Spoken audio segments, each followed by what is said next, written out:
Welcome back, Wrestling Universe and Chaos Connoisseurs. Today we're diving deep into one of WWE's wildest nights of the year, Summerslam 2025 Night 2. You want high spots? You want drama? You want someone getting frog splashed through the table? Yeah, we got it all. And yes, someone's dad played a ring theme live. Buckle up for this full card review, spot-by-spot analysis, and some of the most hilariously awkward moments you might have missed. Let's go! Night 2 kicked off with the Women's World Title triple threat, and we were already flying high. Naomi makes her entrance with her real-life dad jamming on guitar. It was part rock concert, part birthday party. Rhea Ripley looked like she was ready to eat someone's soul. Io Shirai? Just vibing like she knows she's about to do something insane. For the decision to make this match a kickstart to this event, I think it was a good decision by WWE. With Rhea Ripley having the first entrance, it made the whole place explode.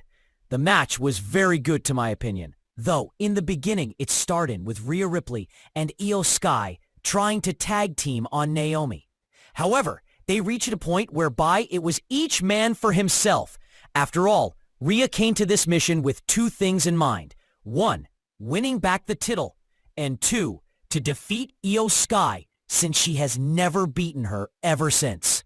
Then Io was hoping to win back the title after Naomi cast in on her at WWE Evolution. One of my crazy moments of the match is when Naomi did a split-legged moonsault to Rhea Ripley. When she tried to cover Rhea, Io did moonsault, hoping to land on Naomi, but Naomi moved out of the way, and she landed on Rhea. I think this is where she was supposed to capitalize on Rhea and won the match, but I guess guilt got the better of her. The other reason which I think she didn't pin Rhea at this time is because it was early stages of the match. It would have been a flop if the match ended there, considering that all these three women are one of the most decorated superstars in the women's division. However, later in the match, Rhea did riptide to Io from the top rope and cover her. When she was smelling the glory, it was stolen from her fingertips by Naomi when she rolled Rhea to win the match. I guess indeed, when you are in the ring with Naomi, you have to proceed with caution. So what does this win mean? Where do we go from here? I guess the feud between Rhea Ripley and Io Shirai is going to continue and probably might face each other at the main event or Clash in Paris. As of Naomi, I think she might face Io Shirai again at the main event one-on-one, then Stephanie Vaquer at Clash in Paris if she wins at main event. Overall, I think this match delivered good performance, and all three competitors performed very well. I would give it 6 out of 10. I believe it was good that Naomi retained. Tell me what you think about this match. Now I will go to the Tag Team Title 6-pack TLC match between the Street Profits, DIY, Fraxium, Wyatt Six, Andrade and Rey Fenix, and the Motor City Machine Guns. This match was chaos, dangerous, and hilarious. I would nominate it for the match of the year. This match was supposed to be a 12-man TLC match, but we'll all know that it would end being 15 or 16 people being involved. Dexter Lumis and Joe Gacy went into the match as the tag team champions. The hilarious moment was when Candice LeRae got involved in the match and was on top of the ladder trying to get the belts. Johnny Gargano was supporting the ladder, and Tommaso Ciampa was clearing the ringside. However, Montez Ford kicked Ciampa and he pushed Johnny, who then pushed the ladder, making Candice fall from top of the ladder to the top of the ladder, which was on the ringside. Johnny Gargano checked his wife just for a second and then continued working. What? Some say it was just buzziness. Some say it's crazy. The other moment which got the people on their feet is when Johnny Gargano did an over-rope DDT through the table to Joe Gacy. Dexter Lumis jumping from top of the rope through the table where Montez Ford was. Rey Fenix did frog splash on Nathan Frazer through the table from the top rope. Axiom and Dawkins doing Spanish flying through the table where Tommaso Ciampa was, but moved out of the way. These were jaw-dropping moments. The other moment was when Ciampa was hanging on top holding the belts and avoided being speared by Nathan Frazer. But the Wyatt Six were having a numbers advantage, as Eric Rowan got involved later in the match, destroying everything in his path, and Uncle Howdy to help the Wyatt Six retain their championship. I have to give it to the DIY and Candice LeRae as MVP of the match. This match was fantastic, and I guess we will be seeing the Street Profits trying to have their one-on-one match with the Wyatt Six. Now let's go to the Women's Intercontinental Championship between Lyra Valkyria and Becky Lynch. Becky Lynch introduced her new theme music, and I think it is good. The match was okay to my opinion, but not that good as I expected it to be. Everything was going well, until that time when Becky tied Lyra with cable tie. Literally, that was like fighting a disabled person. If it was a last man standing match, I would understand, or a cage match, where wrestlers would tie their opponents to the pole or cage. One of the moments which I enjoyed about this match is when Becky was holding the kendo stick and Lyra took a crowbar. The look on Becky's face, hilarious. Then we had Bayley getting involved in the match, but later on, cost Lyra's opportunity to get back her title. I think Bayley and Lyra's feud might continue, and a possible heel turn by Lyra Valkyria, due to frustration. The fact that she lost and would never challenge that title as long as Becky has it will make her turn heel as well. Solo versus Fatu should have been carnage, and it was, but also kinda slow. It didn't have that adrenaline pumping as most of Jacob's matches before. Fatu being thrown to the and doesn't sell that move was beautiful. Then he performs 2 moonsaults, but still Solo kicks out was something else. I thought that was it. Solo is done, but the match was just getting started. Obviously, everyone knew that the MFT would show up and it would be 4 against 1. Jimmy Uso would get involved trying to assist Jacob, but he is overwhelmed by the numbers game.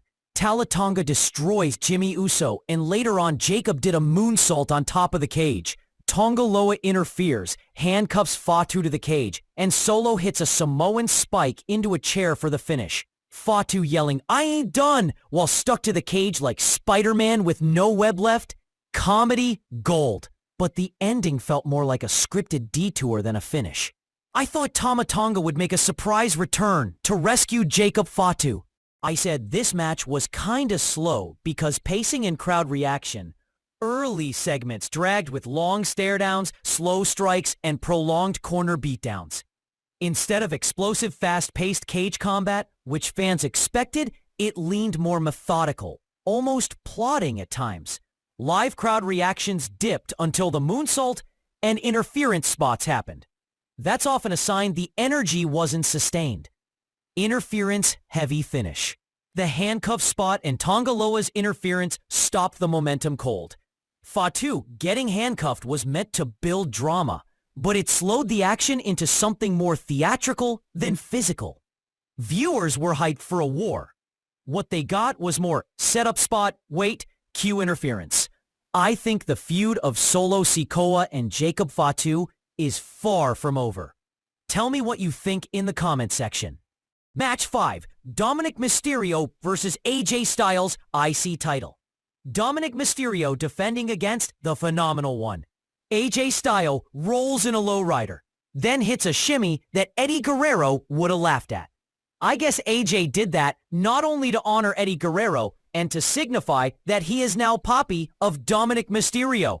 The match was very good, and Dominic proved that he is more capable than people might think of him. This match, like more of a tribute to Eddie Guerrero, as Dominic also performed dirty tricks which Eddie Guerrero used to do.